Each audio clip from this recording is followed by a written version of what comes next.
Je sais pas si j'ai envie d'aller aux toilettes ou si j'ai envie de vomir, en fait. Tu veux qu'on fasse une petite pause? Voir les deux à la fois. Ce qui serait une sacrée expérience, j'ai envie de te dire. Le bouquet final. Je me demande pourquoi je suis venu, quoi. Très bien. Mignon. Vinaigré. Est-ce que ça existe en suppositoire aussi? Et là, ça perd un peu de sa superbe. Comment tu t'appelles déjà, toi? Kian, Kojandi. C'est moi que tu parles.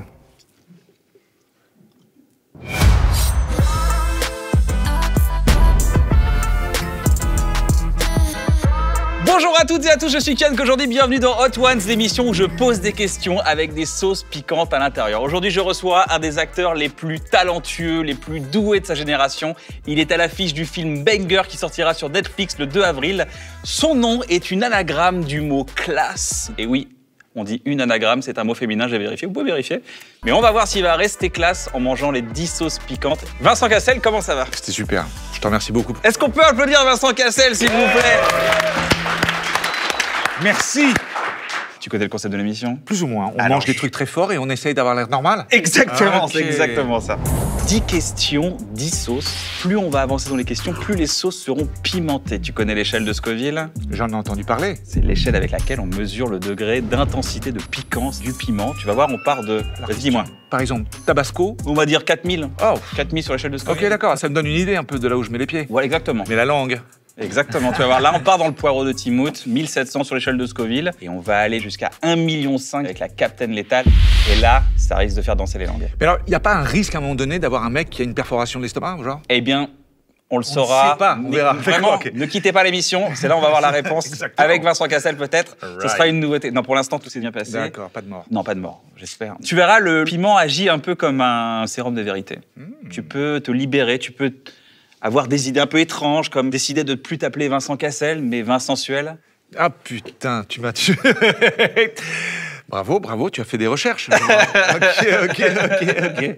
Si jamais tu es en galère, tu as de la chantilly, tu as du miel, tu as de l'eau. Très mauvaise idée, l'eau. Je sais, ça ravive le... Réflexe, À la con. l'eau glacée, mais voilà, tu as du lait aussi avec du citron. Ah bon? Et ça marche pas mal aussi. D'accord. J'ai appris que tu faisais toi-même tes propres piments. Je fais le piment que j'ai mangé pendant toute ma jeunesse dans les restaurants africains de Paris, c'est-à-dire Ouais. c'est le piment antillais, le petit citrouille, avec de l'huile et de l'ail. Et c'est très fort ça, hein, déjà. Ah oui, oui. Je sais pas combien Ah oui, sur les on écoles est de Scoville, déjà- mais ouais, on est très, très on bon. est pas mal en principe. Hier soir, tu as mangé... J'ai mangé un tieb rouge hier, oui, et je l'ai un peu payé cette nuit.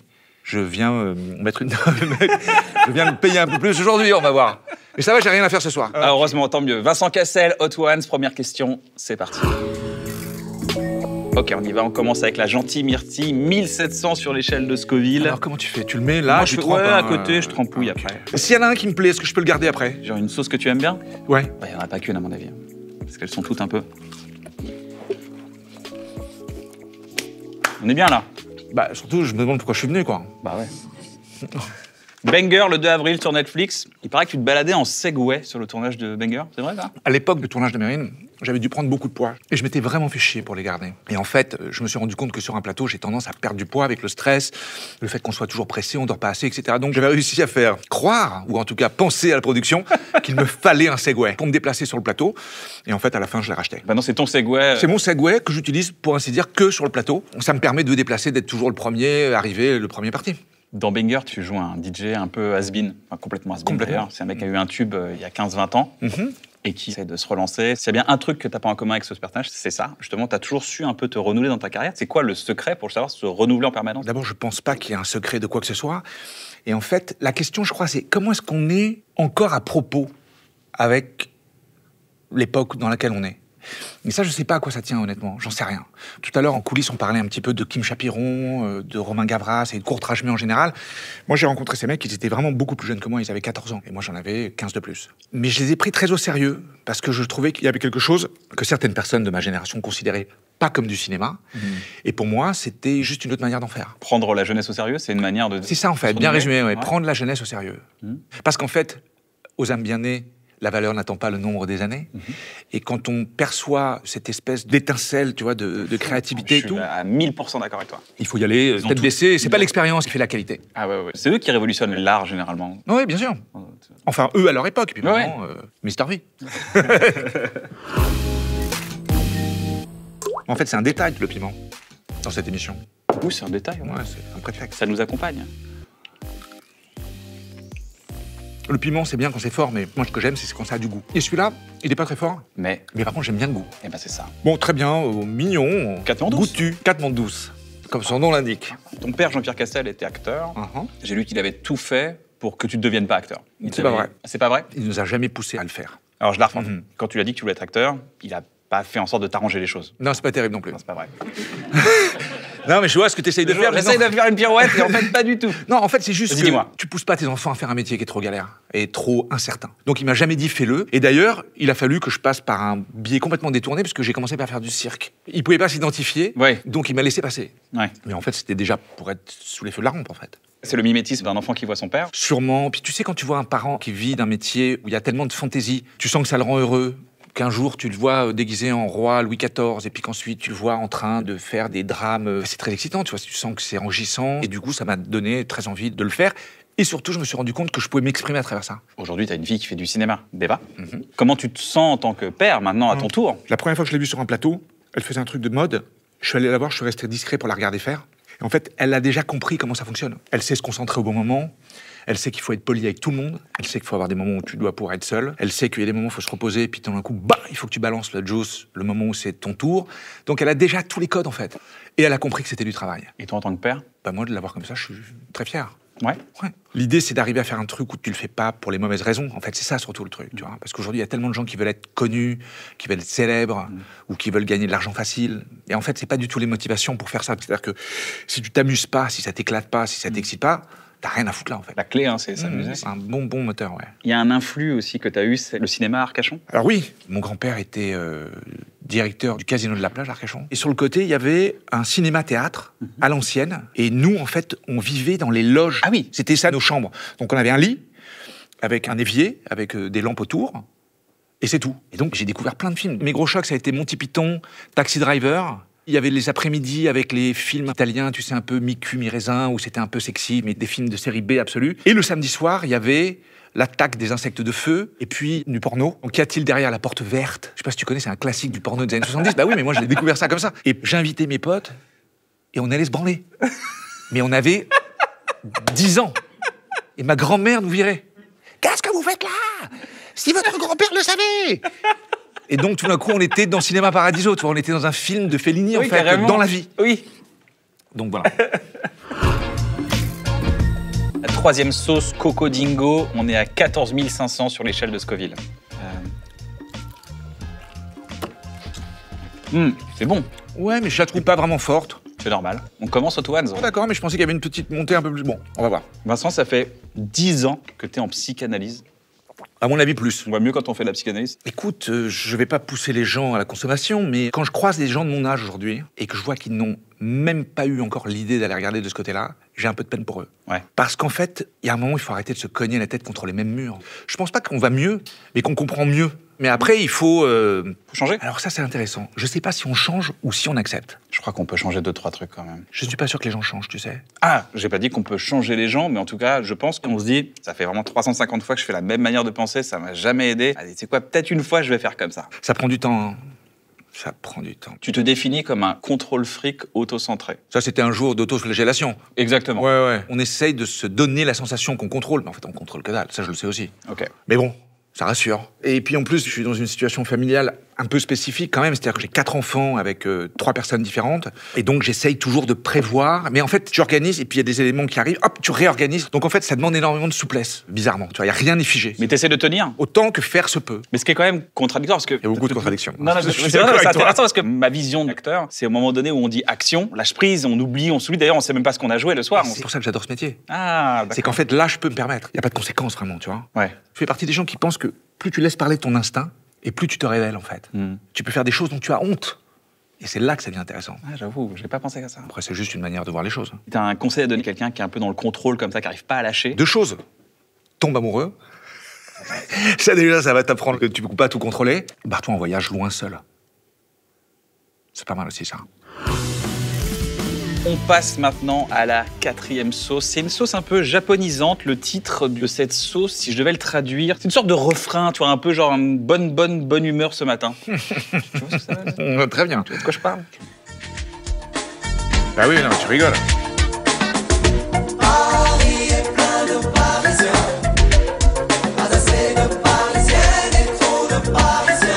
Ce groupe des années 80, qui traînait beaucoup au bain-douche, s'appelait les Musulmans Fumants.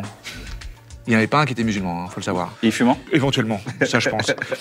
Ils étaient tous peintres en fait. Et c'était mon pote Pierre Grillet, scénariste, auteur de C'est la Watt, qui avait écrit ça. Et je suis passé en vélo. Ils m'ont dit, ouais, on aimerait bien un mec qui danse en plus. Et j'ai mis mon t-shirt de Batman et j'ai dansé avec eux. Et vraiment, ça s'est fait comme ça. Parce que c'était vraiment même pas mon style de musique en fait. Moi, Ouais, mais en plus, c'était très hip-hop. C'était carrément pour moi la source du hip-hop. Wasabi, tu sens un peu? Je crois que t'as l'air déçu. Une moue dubitative. Pas d'impatience. Pas Ouais, mais moi je suis un chaud, t'as vu, je veux savoir. Tu veux taper dans le truc. Ok, on va y aller. On y va, on y va ensemble. Sympa le japonais. Je voudrais faire un petit fact-checking de ta carrière. T'as fait partie du groupe Les Swing Mobilettes quand t'avais 16 ans. C'est ma première opportunité professionnelle que j'ai créée avec des potes. Et on était tous à l'école du cirque et on avait décidé de faire un spectacle de rue. On faisait des trucs de clown, de claquettes, sur du jazz. Génial. C'était une très très bonne école. Parce que dans la rue, quand c'est pas bien, les gens te jettent des trucs à la gueule.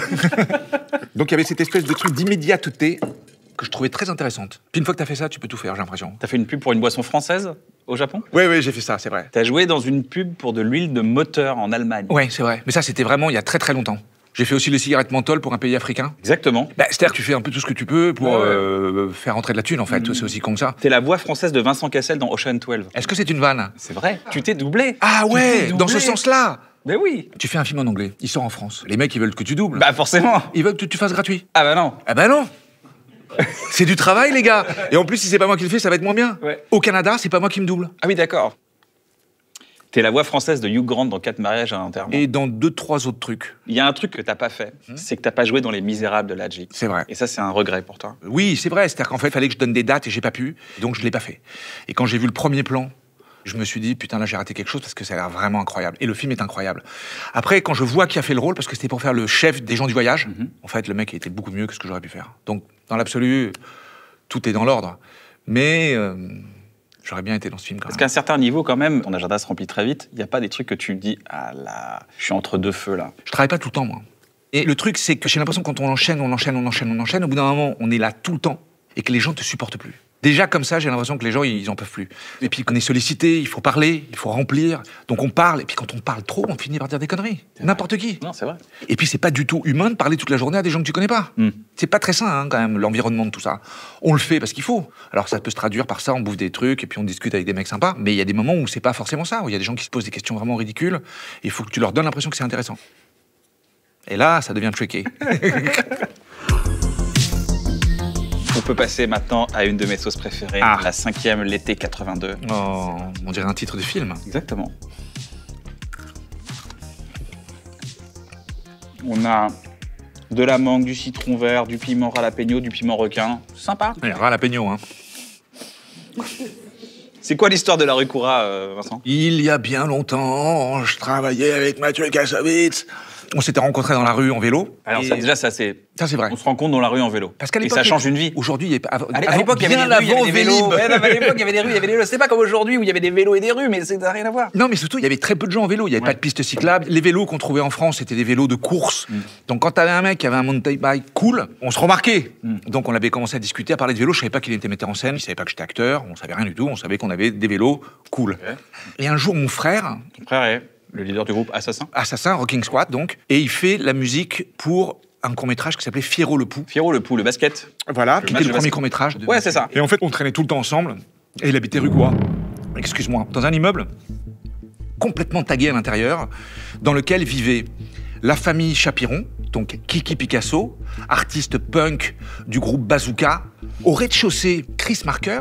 Le réalisateur de La Jetée. Entre autres. Il y avait une partie de la famille Gavras, les enfants de Costa et de Michel. Et en haut, il y avait la maman de Mathieu Kassovitz, avec Mathieu, et Georges Diane, qui est devenu par la suite le cadreur de la haine. Donc il y avait que des gens qui faisaient un peu le même métier. Et puis un jour, Kim commençait à me demander de dire n'importe quoi dans une caméra pour Gros Trashmé. Je sais même pas ce que c'était. Lui non plus, je crois, d'ailleurs, peut-être. Et en fait, c'est comme ça que j'ai rencontré Kim, que j'ai rencontré Romain. Et par la suite, j'ai produit leur premier long métrage. Et puis, Kim est devenu le parrain de ma fille. Je suis devenu le parrain de la sienne. Si tu voulais percer fin années 90, fallait être dans cet immeuble-là. Aujourd'hui, on pourrait penser comme ça, mais en fait, à l'époque, c'était un espèce de terreau créatif, un peu borderline et tout, parce que le papa de Kim est vraiment un punk. C'était des mecs qui rentraient dans les locaux de Libération la nuit, à l'époque où on était encore en impression normale, avant que ça soit les ordi et tout, et ils changeaient les titres. Et les journaux sortaient avec des titres complètement oui, d'accord. Non, c'était actif, ouais, c'était vraiment un délire. Ouais. Enfin voilà, donc c'était ça, Ricoura. Prochaine question, Guadalajara, question numéro 6. À partir de maintenant, les sauces sont directement sur les nuggets. Tu n'as pas besoin de le mettre. Mais comment je sais que c'est la... Il faut faire confiance. Il faut faire confiance, il faut lâcher prise, Vincent. Donc on peut y aller? On y va quand tu veux.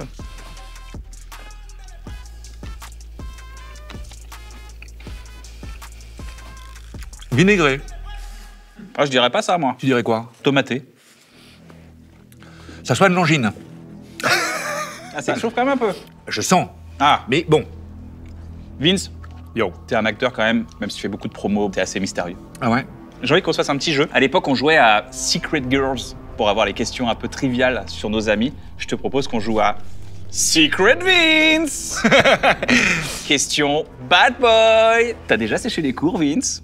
Oui. Question trop fan. C'est qui ton héros, Vince? L'air d'Hamilton. Ah, je connais pas du tout. C'est un surfeur qui a inventé littéralement le surf tracté. Les mecs qui se font envoyer dans bien des sûr, grosses vagues. C'est lui qui a inventé le foil. Donc il s'est dit, tiens, on va mettre un surf en haut d'un truc qui vole sous l'eau. Tu foil beaucoup, toi. Moi, je foil, ouais. Ouais. Donc ce que j'adore, c'est qu'il a fait avancer le truc, mais en refusant toujours la compétition. Parce qu'il y a des choses qui, je pense, doivent rester de l'ordre du plaisir pour garder leur essence. Il y a plein de gens qui le connaissent pas, mais ceux qui le connaissent, je pense, le voient un peu comme un héros. Question trop la honte. C'est quoi ta chanson Plaisir coupable, Vince? Vince! Ce que j'aurais de plus coupable, ça serait Ayana Kamura. C'est hype. Oui, justement, c'est pour ça que c'est un peu coupable, parce que c'est hype. Ah, pour toi, c'est le contre-pied. Merde, j'écoute de la hype, là! En ce moment, par exemple, mon morceau préféré, c'est Lalo Schifrin avec Antonio Carlos Jobim. Tu vois le niveau? Pas du tout. Là, tu m'as perdu. Tin, tin, tin, tin, tin, bien tin. sûr. Ça, c'est Lalo Schifrin. Oh, je savais pas. Argentin, pianiste, il a fait des albums avec Antonio Carlos Jobim, qui est un des plus gros compositeurs de musique brésilienne, qui a inventé la bossa nova, littéralement. Ouais. Donc les deux ensemble, c'est vénère. Vince, tu crois aux fantômes? Question spooky time! Je crois pas aux fantômes, je crois aux esprits. L'énergie, le côté genre, il s'est passé quelque chose ici? Ouais, je pense qu'il y a quelque chose qui est au-delà de ce que l'on perçoit par le regard. Ouais. Dernière question. Sunday, fun day, ça ressemble à quoi un dimanche avec Vincent Cassel? Bibi, couche... Bibi, c'est pas bibine, c'est dodo, bibon. et puis ça recommence. C'est les meilleurs moments, c'est le moment où tu connectes. C'est court, on l'oublie toujours. Ça va mais tellement vite. Ce petit moment où cette chose est, tu vois, dans tes petites mains et dépend que de toi, après ça s'en va, après elle te dit va te faire foutre, ta gueule. Juste un conseil à me donner sur ça, justement. Profite. Bah. Et les absents ont toujours tort. Allez, vas-y. Tac. La fièvre. On y va à la fièvre. Ça, c'est l'Inde, pour moi. J'aime pas trop le goût. Mais le piment. Il est fort, mais je te dis, chez moi, c'est le goût qui prime. Dans Banger, t'es aux côtés de Mr V et Laura Felpin. Entre autres. Laura m'a transmis un cadeau qu'elle voulait te faire pendant le tournage. Oh, je sais ce que c'est, la vache. Elle est très drôle, Laura. Elle est très intelligente. Eh oui. T'es très pote avec elle. Ah, c'est pote avec elle, ouais. Celui-là, je commence à le sentir. Ah, voilà, c'est là que ça va commencer à arriver, justement. C'est à partir de maintenant. Ça, c'est quoi, déjà? Chantilly, secoue, à l'envers, et on appuie doucement.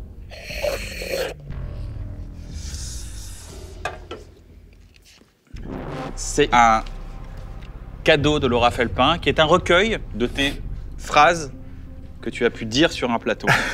Attention, avant que tu les dises, Trigger warning. il faut quand même que...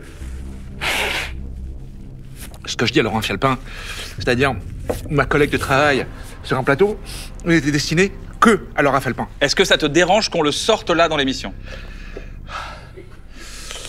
La réponse est oui, visiblement, Vincent. Sucer le diable, là, carrément. T'as vu, c'est dur, hein? Ouais. T'as vu ça? C'est le diable. Allez, vas-y, j'écoute. Moi, foutez-moi tout nu sur un fond bleu, faites-moi faire plein de trucs et faites un film. Donc, beaucoup de choses ont été dites sur le ton de la plaisanterie. Mais je peux avoir dit une chose pareille, oui. La puissance de l'imaginaire, c'est pas donné. Bon, pas un morceau, là, hein. 3 petits points. C'est pas donné à tout le monde, quoi. Ouais, c'est pas donné. Il faut faire attention à comment on fait du mal quand on est là. Peut-être qu'elle est un peu sourde des fois aussi, qu'elle est un peu, tu vois. Elle a mal, peut-être qu'elle a pas compris, je sais pas. Il y a longtemps, j'ai appris à travailler de dos. Vincent Cassel. Je Non, veux mais savoir comme- l'histoire de cette phrase. Mais c'est des trucs vraiment de cinéma. C'est-à-dire que, effectivement, il y a des moments où t'es de dos dans un plan. Ouais. Et bon, mais t'es quand même dans le plan. Ouais. Donc, qu'est-ce que tu fais? Mais tu joues de dos. Voilà. Et t'as appris à travailler de dos. C'est-à-dire, à un moment donné, tu t'es carrément coupé de ton champ visuel. C'était, comment il s'appelait? L'extraordinaire Michel Serrault, Ouais. qui était passionnant de dos. Ah oui. Alors, est-ce qu'il fait quelque chose? Ou il a juste une nuque qui est belle? J'en sais rien. Mais en tout cas, ça marche. J'adore. Après, il y a aussi des gens qui sont inintéressants de face, hein, aussi. Et rarement, ils deviennent intéressants de dos. Tu vois, c'est... Seulement quand ils partent. Je sais pas comment ça marche. Mais en tout cas, c'est une réalité. Il y a des moments où on est de dos et il faut quand même être présent. Peut-être qu'elle l'a pris au premier degré, je sais pas quoi te dire. Je trouve ça très touchant. Ouais. Et la dernière, que je trouve très touchante aussi, c'est on pourra même pas dire qu'on aura fait du mieux qu'on pouvait. Comme quoi, tu veux faire le mieux que tu peux à chaque fois et c'est quelque chose que tu recherches en permanence. C'est-à-dire que, en fait, les besogneux me font chier. Ouais. J'ai l'impression que dans ce métier, faut pas qu'on sente l'effort. Faut que ça ait l'air facile. Ouais. Et ça ne l'est pas.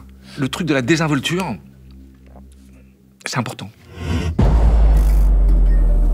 La bombe, on est à 200 000 sur l'échelle de Scoville. Le vrai gap de piquance est ici. On ne se touche pas les yeux, on ne se gratte pas le nez, on ne se gratte pas la bouche et surtout on ne se gratte pas Rien. rien, Rien. du tout. Rien C'est, du tout.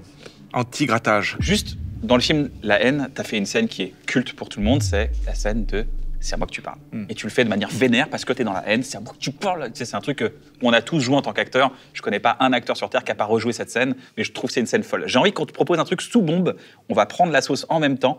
Je vais te demander de rejouer la scène, mais on va baisser l'intensité du film. Vincent Cassel, Hot Ones, La Bombe, c'est parti.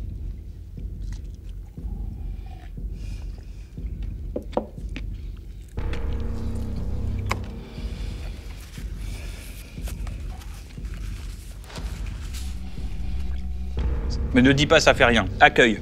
Bah, de toute façon, là...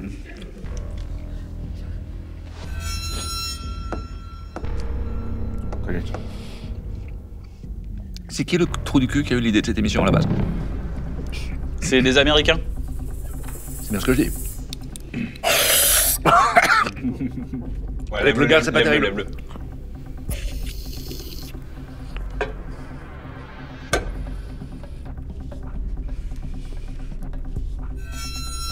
Bon alors, vas-y, on y va. Qu'est-ce qui se passerait si le film ne s'appelait pas La haine, mais L'animosité? Ok. Mais c'est à moi que tu parles? Ça va. Voilà. L'agacement. C'est à moi que tu parles. C'est à moi que tu parles. L'indifférence. C'est à moi que tu parles.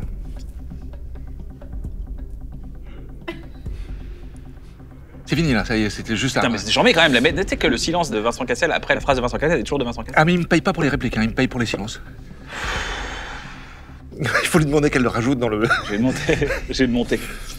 Qu'est-ce qui se passerait si maintenant c'est pas la haine, mais la sympathie? Eh ben alors, c'est à moi que tu parles. L'amour.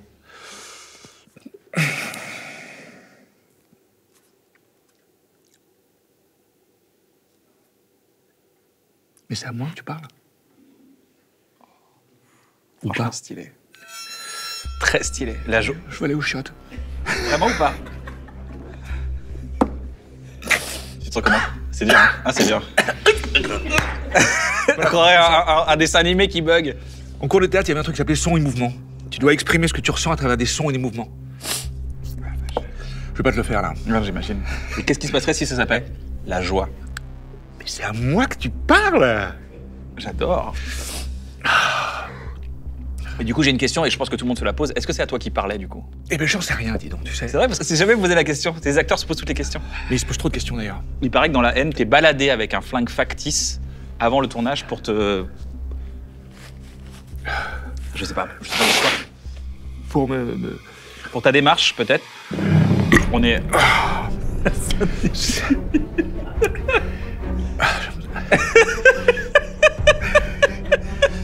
Et là, ça perd un peu de sa superbe. J'avais acheté une réplique, ouais. Et j'avais dit à mes potes que c'était un vrai. Ah oui, pour pas leur faire croire que le jet était en train de partir en couille, comme Vince.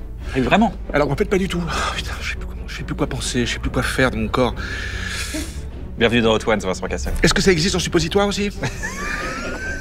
Est-ce qu'on se le souhaite réellement? Est-ce qu'on est obligé d'aller jusqu'au bout? On n'est pas obligé de Ben jusqu'au bout. voilà, bon, on s'arrête là, c'est ça. Eh ben, on s'arrête là. Putain. rappelles quand tu disais, bon, ça va, ça me fait rien. Ben oui, mais non, parce que il y a une montée là tout de suite. Tu vois? Ah bah je le vois, ouais, je sais. Je me sens pas très bien. Ok, ce que je peux te proposer, c'est qu'on arrête, mais qu'on continue les questions. Comment tu t'appelles déjà, toi? Kian, Kojandi. Et on est où là? On est à... Est-ce que tu veux qu'on arrête là, sur les sauces, et qu'on continue les questions? Vas-y. On fait ça? Ouais. Alors on passe à la 9e question avec Vincent Cassel. On peut l'applaudir très fort quand même d'être arrivé jusque-là. C'est pas donné à tout le monde, c'est très épuisant pour le corps. Je vais vomir. Vas-y, vas-y. Je vais vomir, je reviens. Non, vraiment? Ouais. Ok. Je pense que c'est plus sain. Ça va mieux? Tu veux faire quoi? Bah, si tu veux, on finit l'émission, quand Vas-y, même. on finit l'émission tranquille. Mais j'ai deux belles questions qui sont cool. En plus, dans l'état dans lequel tu es, ça va être super. Fais-moi confiance. Vraiment, fais-moi confiance. Non, il n'y a pas de problème. Ah, putain. C'est dur, hein? Ah, putain. Bon, allez. On peut envoyer un maximum d'amour et de force à Vincent Cassel, s'il vous plaît. Vincent, on s'arrête là pour les sauces. On va continuer l'émission déjà. Vraiment, maximum de force pour ce que tu as fait. C'est très compliqué d'en arriver jusque-là. Tu vas les manger, les deux qui restent? C'est toi qui décides. Est-ce que je... Non. Non, je vais imposer ça à personne. Vincent, tu as dit une phrase qui a beaucoup résonné en moi récemment. Tu as dit, quand vos parents décèdent et que l'on essaie de se démarquer d'eux, c'est là qu'ils ressurgissent le plus. Moi, j'ai eu tendance à vouloir me démarquer beaucoup de lui, effectivement. Et aujourd'hui, quand je vois des films, je ne vois que lui. Les films dans lesquels je suis. C'est-à-dire qu'en fait, en vieillissant, on ressemble plus à ses parents. Mais il y a aussi le moment où on arrête de vouloir se démarquer d'eux. En fait, c'est là où on accepte, en fait, d'où on vient, quelque part. J'ai l'impression que c'est là où le tour de magie fonctionne le mieux. C'est-à-dire que vraiment, là, il y a un moment où l'ADN ressort, les défauts, les qualités. Je crois que c'est juste un fait, il faut pas trop lutter. C'est un truc que tu sens dans quel domaine? Tu m'as dit partout. dans le cinéma, surtout? Oui, bah là, moi, je suis confronté à mon image, en fait, tout le temps, donc forcément, ça ressort. Mais même sur la manière de manger mon yaourt. C'est très bizarre, tu vois. Mon père mangeait son yaourt d'une manière très spécifique. Et en fait, je me rends compte que je le fais de la même manière. Est-ce que ça te fait sourire ou ça t'agace? Non, je trouve ça assez magique, en fait. Et puis, ça me le ramène à l'esprit. Donc, en fait, c'est une manière de se rappeler d'eux, finalement, tu vois, de se rappeler des gens qu'on a aimés, qui sont partis. Donc, c'est que du bonheur, en fait. Mais justement, tu parlais de lâcher prise. Il y a un lâcher prise par rapport à ça, évident, qui s'est, pour moi, effectué vraiment au moment de son décès. Et pour le mieux, en fait. En fait, il ne faut pas lutter contre ce qu'on est. C'est ça, en fait. J'ai une dernière question pour toi. C'est quoi le truc qui te manque pour être une meilleure version de toi-même? Rien. J'adore. Ça, c'est génial. C'était pour la vanne. Robert Downey Jr. dans Iron Man. Je suis Iron Man. Je ne sais rien. Je sais pas. Si, du temps. Ouais. Quand je vois les trucs que je commence à comprendre maintenant, à mon âge... Tu peux nous donner un exemple? Non. Mais je me dis qu'on vit pas assez longtemps. C'est une frustration permanente? Non, c'est pas une frustration. J'accepte. Mais c'est dommage. Et je me dis, à ce point-là, autant croire à la réincarnation. J'avoue, ça tu vois, ça serait le plus pratique. Là, je peux revenir 20 ans en arrière et te donner un truc que tu as compris. Qu'est-ce que ça changerait fondamentalement dans ta vie? Je me ferais moins de soucis. Ah. J'ai dépensé beaucoup trop d'énergie à stresser, en fait. Mais ça sert à rien. C'est-à-dire que la sagesse voudrait qu'on soit moins à se projeter dans l'avenir. Moi, ça, je le vois, par exemple, maintenant. Tant que les problèmes ne sont pas là, je m'en inquiète pas. Ça m'a mis du temps à comprendre ça. Et je vois autour de moi, même des gens très proches, ils se stressent déjà pour un truc qui va peut-être arriver. On stresse beaucoup trop pour finalement des trucs qui n'en valent pas la peine, tu vois. Parce que ce qu'on fait est réellement éphémère. C'est que maintenant qu'il faut kiffer. Ça me paraît une bonne phrase de fin, ça. C'est que maintenant qu'il faut kiffer. Et sans sauce. Si j'avais pris la sauce, carrément, je t'aurais sorti un truc... Est-ce que tu as ressenti l'effet Hot Ones? Oh yeah. Vincent Cassel, le 2 avril, dans Banger sur Netflix, aux côtés de Laura Felpin, Mr V et plein d'autres. Je vous souhaite... On est un peu défoncé. Voilà, c'est un peu la fin de l'émission. On est un peu défoncé à cause de piment. On vous souhaite une bonne fin de journée. On salue les auteurs de cette émission, Stéphane Basset et Adrien Méniel, et ainsi que toute la production. Salut. T'as vu, quand tu passes un cap, après, t'es chaud. Ah non, mais il y a un moment, là, j'ai eu envie de... Ça m'a tourné le beat, quoi. J'étais pas bien. J'ai l'impression, là, d'être après une journée à la plage. Ouais, quand t'as passé la journée dans l'eau, tu rentres un peu... Tu aurais mangé une crevette avariée aussi.